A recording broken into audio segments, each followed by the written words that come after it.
Chers amis de Catoglade, c'est une grande joie de vous retrouver pour commenter la parole de Dieu.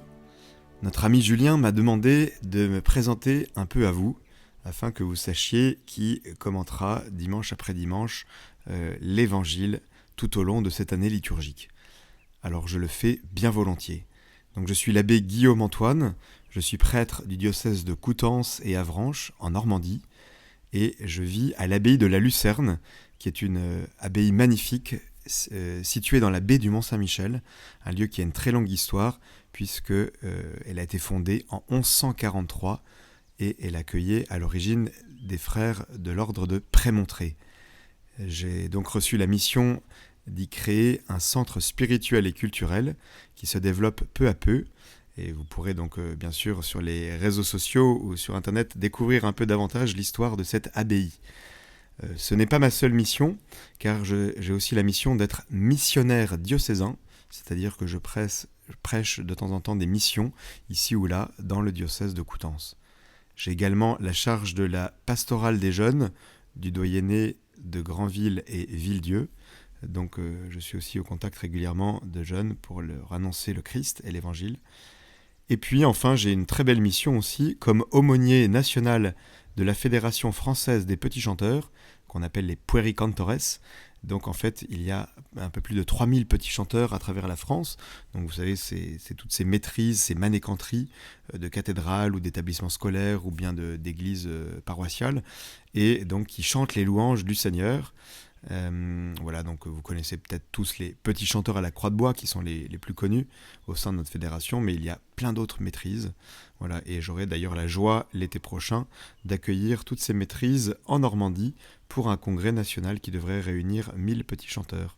Voilà, donc c'est une grande grâce d'avoir toutes ces missions confiées par l'Église. Voilà, et donc je peux juste rajouter pour me présenter, voilà, de dire que j'ai un frère prêtre aussi, l'abbé Julien Antoine, qui est prêtre à Libourne, curé de Libourne dans le diocèse de Bordeaux. Donc voilà, c'est quelque chose d'assez original d'avoir une fratrie de prêtres dans la même famille. Et puis donc aussi, j'ai une sœur, voilà, qui est mère de famille, qui vit à Paris. Et puis, que vous dire d'autre, j'ai une grande passion pour la musique, et donc j'ai beaucoup d'activités aussi pour la transmission du trésor qu'est la musique sacrée, donc notamment le chant grégorien que je pratique tous les jours à l'abbaye, en chantant tous les offices, depuis les matines jusqu'aux complis, matines, laudes, sextes, vêpres et complis, et la messe chantée tous les jours aussi en chant grégorien. Et puis donc je veille à transmettre ce trésor aussi en organisant de temps en temps des stages, des sessions, voilà, à travers ce qu'on appelle le réseau grégorien. Voilà, donc je pense vous avoir dit l'essentiel. Donc je suis moi-même donc musicien, organiste, chef de chœur. Mais maintenant, sans tarder, je vous livre donc un petit commentaire de l'évangile de ce dimanche. Alors dans cet évangile, nous voyons Jean-Baptiste qui est vraiment le dernier des prophètes et qui nous désigne l'agneau de Dieu, celui qui enlève les péchés du monde. Il faut savoir, chers amis, que il y a là quelque chose d'unique, qui est ce qu'on appelle l'attente d'Israël. Une multitude d'hommes vont pendant des siècles compléter et préciser par des prophéties la venue en Israël d'un Messie sauveur, et qui sera précisément, oui, le sauveur du monde, celui qui vient nous sauver du mal et de la mort. Il précise mystérieusement sa naissance, sa vie, sa mort, sa mission, son destin, son mystère, et même la période de sa venue. Au total, voilà quelque chose d'absolument unique au monde, l'attente d'Israël. Jamais vu, historiquement incontestable, le fait qu'un peuple ait attendu pendant des siècles la venue d'un sauveur.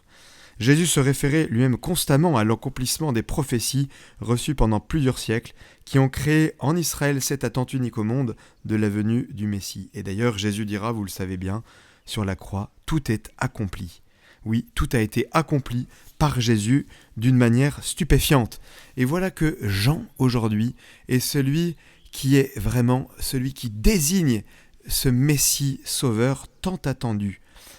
Je le précise encore, c'est vraiment une réalité historique unique au monde, le peuple d'Israël qui a attendu pendant des siècles la venue de ce Sauveur, annoncée non pas seulement par un seul prophète, mais par une longue série d'hommes dont les prédictions convergent et se complètent au fur et à mesure pendant des siècles.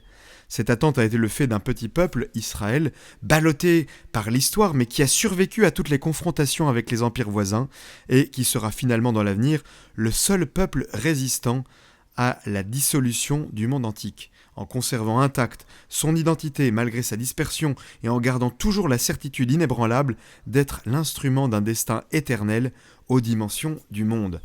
Là, c'est quand même quelque chose d'étonnant, et souvent, lorsque je rencontre des amis incroyants, je leur dis mais expliquez-moi ce mystère du peuple juif, ce petit peuple, choisi par Dieu, le moindre de tous les peuples, nous dit la Bible, au milieu de toutes ces hyperpuissances qu'étaient l'Égypte ancienne, Babylone, Akkad, Sumer, donc toutes ces hyper-civilisations du Proche-Orient ancien qui avaient une architecture développée, un art développé, qui maîtrisait des quantités de techniques, et au milieu, ce petit peuple d'Israël, un peuple qui, à côté, n'avait pas de grands savoirs, de grandes connaissances, mais qui va être détenteur, l'objet d'une révélation de Dieu, ce peuple choisi par Dieu.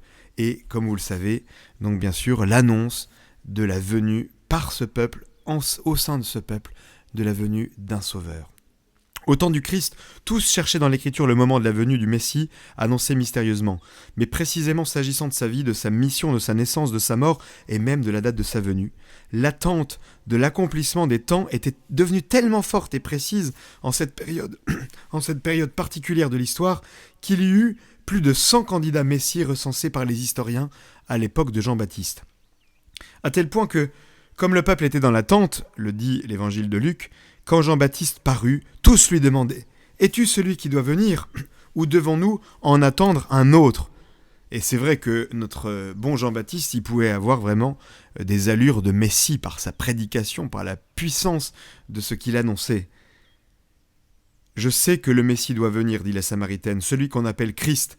Quand il viendra, il nous expliquera tout. » Et donc, bien sûr, Jean-Baptiste le dira avec force, « Je ne suis pas le Christ ». Et c'est lui, bien sûr, comme nous l'avons entendu dans l'évangile de ce jour, qui désigne l'agneau de Dieu, celui qui enlève les péchés du monde.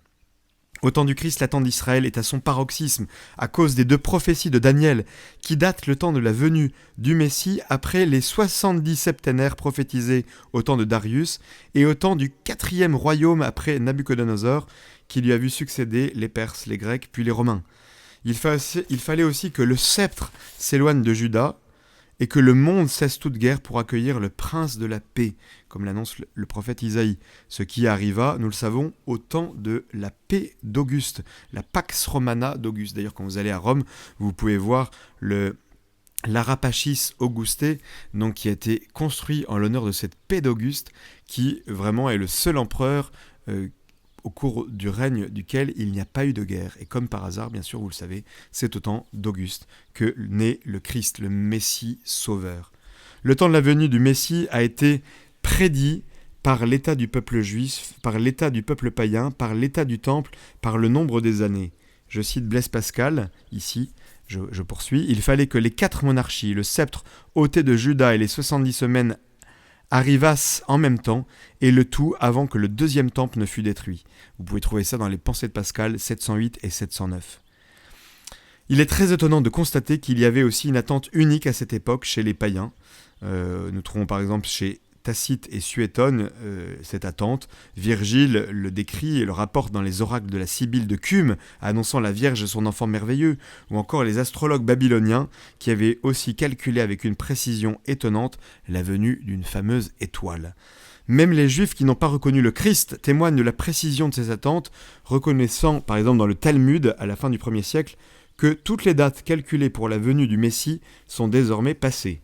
On trouve ça dans le traité Sanhédrin 97, qui nous dit donc à la fin du 1er siècle que toutes les dates calculées indiquent que, elles sont passées concernant la venue du Messie. Et pour cause, il est venu en la personne du Christ.